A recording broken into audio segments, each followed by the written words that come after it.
ಮಂದಿ ನಕ್ಸಲರು ಮುಖ್ಯಮಂತ್ರಿಗಳ ಸಮ್ಮುಖದಲ್ಲಿ 6 ಗಂಟೆಗೆ ಸಂಜೆ ಶರಣಾಗ್ತಾರೆ ಅಂತ ಮುಖ್ಯಮಂತ್ರಿಗಳ ಕಚೇರಿಯಿಂದ ಅಧಿಕೃತ ಅಧಿಸೂಚನೆ ಹೊರಕ್ಕೆ ಬಂದಿದೆ. ಸಿಎಂ ಗೃಹ ಕಚೇರಿಯಿಂದ ಈಗ ಬರ್ತಾ ಇರುವಂತಹ ವರದಿಯ ಪ್ರಕಾರವಾಗಿ ಸಂಜೆ 6 ಗಂಟೆಗೆ 6 ಮಂದಿ ನಕ್ಸಲರು ಶರಣಾಗ್ತಾರೆ. ಮುಖ್ಯಮಂತ್ರಿಗಳ ಸಮ್ಮುಖದಲ್ಲಿ ಶರಣಾಗಲಿದ್ದಾರೆ 6 ಜನ. ಈ ಬಗ್ಗೆ ಅಧಿಕೃತ ಮಾಹಿತಿಯನ್ನ ಮುಖ್ಯಮಂತ್ರಿಗಳ ಕಚೇರಿಯಿಂದ ಹೊರಕ್ಕೆ ಕೊಡಲಾಗಿದೆ. ಸಿಎಂ ಗೃಹ ಕಚೇರಿ ಕೃಷ್ಣಾದಲ್ಲಿ ಶರಣಾಗ್ತಾರೆ 6 ಮಂದಿ ನಕ್ಸಲರು. ಈ ಕುರಿತಾಗಿ ನಿರ್ಧಾರಗಳನ್ನ ಮಾಡಿದ್ದಾರೆ. ಸರ್ಕಾರ ಕೂಡ ಹಲವಾರು ವಿಚಾರಗಳಲ್ಲಿ ಈಗ ಸ್ಪಷ್ಟನೆಯನ್ನ ಕೊಟ್ಟಿದೆ. ಸೊ ಇದರ ಭಾಗವಾಗಿ ಚಿಕ್ಕಮಗಳೂರಿಂದ ಅವರು ಹೊರಟಿದ್ದಾರೆ. ಇನ್ನೇನು ರೀಚ್ ಆಗ್ತಾರೆ. ಅದಾದ ನಂತರದಲ್ಲಿ 6 ಗಂಟೆಗೆ ಸಮಯವನ್ನು ನಿಗದಿಪಡಿಸಲಾಗಿದೆ. ಈ ಬಗ್ಗೆ ಡಿಸಿಎಂ ಡಿಕೆ ಶಿವಕುಮಾರ್ ಅವರು ಕೂಡ ಮಾತನಾಡೋ ಮೂಲಕ ಸಂಜೆ ಅವರು ಶರಣಾಗ್ತಾರೆ ಅಂತ ತಿಳಿಸಿದ್ರು.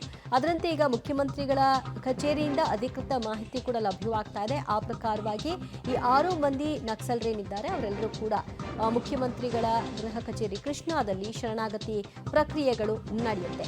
ಸಮಾಜದ ಮುಖ್ಯವಾಹಿನಿಗೆ ಬನ್ನಿ ಅಂತ ಮುಖ್ಯಮಂತ್ರಿಗಳು ಕರೆ ಕೊಟ್ಟ ನಂತರದಲ್ಲಿ ಅವರುಗಳು ನಿರ್ಧಾರವನ್ನ ಮಾಡಿದ್ರು.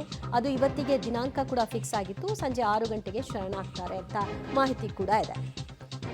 ಮತ್ತಷ್ಟು ಮಾಹಿತಿ ಪಡೆಯೋಣ ನಮ್ಮ ಪ್ರತಿನಿಧಿ ಶ್ರೀನಿವಾಸ್ನಿಂದ. ಶ್ರೀನಿವಾಸ, 3 ಗಂಟೆ ಅಂತ ಹೇಳಲಾಗ್ತಾ ಇತ್ತು, ಈಗ 6 ಗಂಟೆ ಅಂತಿದ್ದಾರೆ. ಸೊ ಯಾಕೆ ತಡ ಆಗ್ತಿರೋದು?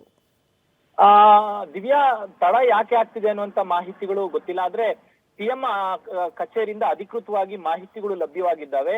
ಸಂಜೆ 6 ಗಂಟೆಗೆ 6 ಜನ ನಕ್ಸಲರೇನಿದ್ದಾರೆ ಸಿಎಂ ಅವರ ಸಮ್ಮುಖದಲ್ಲಿ ಶರಣಾಗ್ತಾರೆ ಅನ್ನುವಂಥದ್ದು.